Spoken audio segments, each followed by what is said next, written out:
For the record, my name is David Currey, C-U-R-R-E-Y, Vero Beach Police Chief. And thank you for coming this morning. I want to share some information with you, with all of you this morning. We arrested two of our own on the 10th of October, yesterday morning. Early hours, 1 o'clock or so, there were some officers that were at one of our local establishments on 1200 block of 16th Street. Filthy's, if you're familiar with the establishment. They left that establishment, and one of our officers, Officer Harris, who we arrested for criminal mischief and disorderly intoxication, had left there on foot. He had given his keys to a co-worker that was working, female officer, so he would be able to walk home and not drive home after being out. She made contact with him while he was walking home, offering to give him a ride, and he refused a ride, wanted his keys, and became upset over the conversation. And this, at the time, was around the high school, 16th Street, 17th Avenue. They were on the north side of the Citrus Bowl. That's our football field there at the high school. And proceeded to punch a side view mirror of the patrol car. Broke the mirror, causing damage to it, hence the criminal mischief charge. Officers responded. We had other officers respond as well, to include supervisors, a couple passerby witnesses as well, and again, and Officer Harris was placed under arrest for criminal mischief and disorderly intoxication. While they were on scene, Officer Nick Knutson, who had been with Officer Harris as well, drove up to their scene there in a pickup truck, and based on the officers' reports and information, was visibly intoxicated from their reports.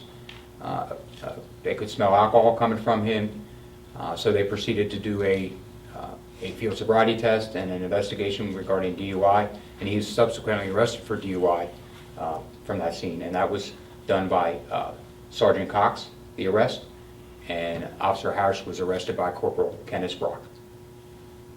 And here we are this morning. I'll take some questions, the best I can do for you. We are doing an internal review, internal review. We hope that that's done soon, but we're going to be thorough in that regard. They are placed on administrative leave until the review is done, and of course the criminal charges are pending as well. They do have some due process, as you can imagine, that we have to afford them as well. Your thoughts on your officers? Very disappointed. Very disappointed. You know, we police our community, as you know, and we also have to police our officers, and we're going to do just that. It's disappointing, but you know, I feel we did the right thing with what was presented to us. They put us and the officers in a position that they had no other choice. And again, we're not above the law by any means, and we did what we would do with anyone else. So Chief, you're saying that your officers were observed by other officers? It wasn't like someone else, a random citizen, saw this and reported it. Your officers saw this and they handled it? The female officer was working. She had the keys from Officer Harris prior, so he wouldn't drive. She was at the bar when they were leaving. She was on duty. They were leaving the area. He was walking home, wanted to give him a ride. He refused. So yes, we had an on-duty officer initially at the bar location, and then we had officers that responded to assist once he became upset and struck the side view mirror. There were two witnesses outside of our agency as well. And the other officer who spotted him and reported him? It's a female officer was there, and once he struck the side view mirror, yes. Then she asked for assistance, called the sergeant over, another officer responded as well, and then the corporal was there. So we actually had another officer, a corporal, and a sergeant on scene. And then additionally, the female. So in other words, though, the officer Harris initially was attempting to do the right thing. He voluntarily gave your on-duty officer the keys. Yes. Was this done before he went into the establishment? To our understanding, yes. So before he went into the establishment, he gave a fellow officer the keys, and so this sort of... Yes. There's a relationship with the two. That's not secret in any way, but again, she was working and he was off. As you can imagine, we all just came through a day or two constant working with regard to Hurricane Matthew. So it was their first day off, some of them were still working. Why not let him walk home? That's a good question. And he was initially walking home, and some part of their conversation, he became agitated, and again, in turn, struck our vehicle and damaged the side view mirror. Part of our review will hopefully give us more information with that. Were the officers armed? Were they armed off duty? Not Yes. to my knowledge. No, I know you said that they're on administrative leave. Is that paid? Yes, Okay, yes. so paid administrative. Paid administratively, Okay. yes. How many dash cam videos are available from the two arrests? I don't know if Officer Britton's camera's on or... I'm not aware of that yet. We generally have dash cam in our vehicles. I'm not sure, if, for instance, if it was a spare vehicle, it may not have had one. That'll be available. I know the audio is available as well, or will be. I can find that out for you. Chief, so Harris was attempting to walk home, and the female officer observed him. The second officer, is it Knutson? Knutson. Knutson. Who found him, or how was his? He pulled up to the scene in his pickup truck, or in a pickup truck. The scene where the sergeant, the corporal, another officer, and the female officer was with conducting the criminal mischief and the disorderly intoxication investigation. He pulled up to the scene, right there on the scene. And you smelled alcohol? That's what led to the DUI investigation, yes. And he was coming from? We believe he had been at Filthy's. I don't know if at that time he was coming from. This was all from 1 a.m. to maybe 1:30 time frame on Monday morning, 10:10. And I know originally we were hearing that possibly these weren't related. You're saying that they definitely are related. They were with each other earlier in the night. To our knowledge, To your yes. And knowledge. again, we're interviewing all involved to include the witnesses, and we'll have a better picture with our full review. But to our knowledge, they were together. They didn't leave together. And then that's, And will you have to bring in outside help for this investigation since it is so close to home for you? no, we arrested our own officers. No outside investigation needed. We arrested our own. We're going to do a full interview, internal interview, investigation, and it's not needed. So in other words, Officer Harris wasn't doing anything wrong initially. It seems like he was doing the right thing, giving up his keys, walking home, and then there was some sort of disagreement or whatever it was between the two officers that led him to take action and then punch the vehicle. Very possibly, John, yes. Of course, that was a decision he made that was the wrong decision, but yes. How much damage is that to the car? I mean, Yeah, I looked at it yesterday morning. It's the side view mirror. It's literally hanging by wire, and the mirror itself isn't there. It's significant damage to a mirror. I don't have a cost for you. Does the internal investigation, will that be completed before the criminal, or does one need to be completed before the other?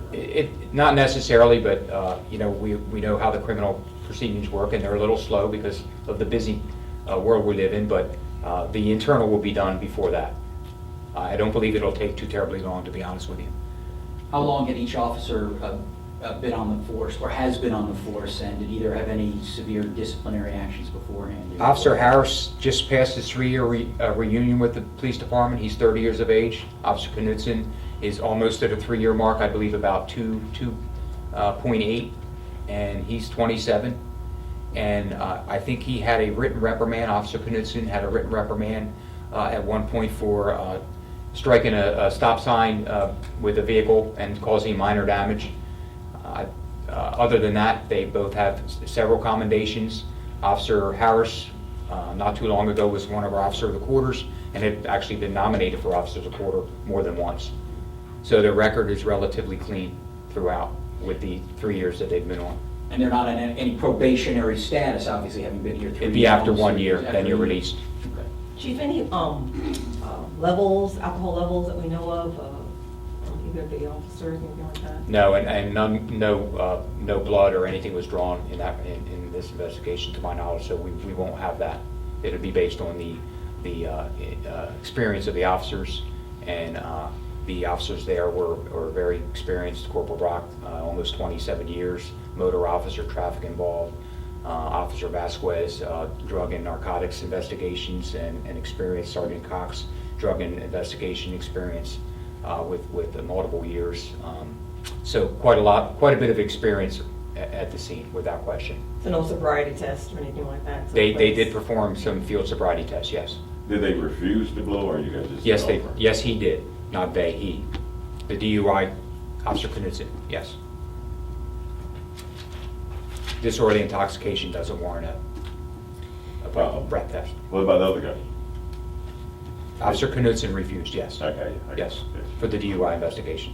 Have you spoke to either of the two, now that it's been about a day or so since the incident? Have they spoken to you as chief? Any kind of reaction to their actions? I mean, are they feeling pretty bad this morning? I'm sure they are. Officer Harris did touch base with me yesterday by phone, and as you can imagine, this was right as we were placed on leave and advised him of the internal review, and I basically just told him that, and he did express his sorrow briefly, but it was a brief conversation. Any message to the public out there? Well, again, I think I mentioned it. We live in some tough times with law enforcement, and nowadays, and we police our community, we police ourselves, and we should police ourselves, and we're not above the law. So, it's all about doing the right thing, and we feel that we did that, and we'll see how this plays out. I don't think there's any real need for outside assistance when you're doing the kind of work that we do in that regard, and we arrested our own people, and that's unfortunate. It's disappointing and it's sad. So this is not a good day by any means. How long do you expect the investigation to take, the internal investigation, any idea? I don't know specifically, John, but I really don't think it'd probably take much more than a week or so. If it took 2 weeks, I'd be surprised. We've got a good crew, a knowledgeable crew, an experienced crew with that, and we've already started. So it's nothing that we're going to lag with, and hopefully that'll be done relatively soon. And then we'll share that information with you as well, the outcome of that. And if you have any video, will we be able to get that? Absolutely. Today? Whatever's available to you as far as public record goes, it'll be in your hands. I was talking about today, though. We'll see, and the best we can do. Okay.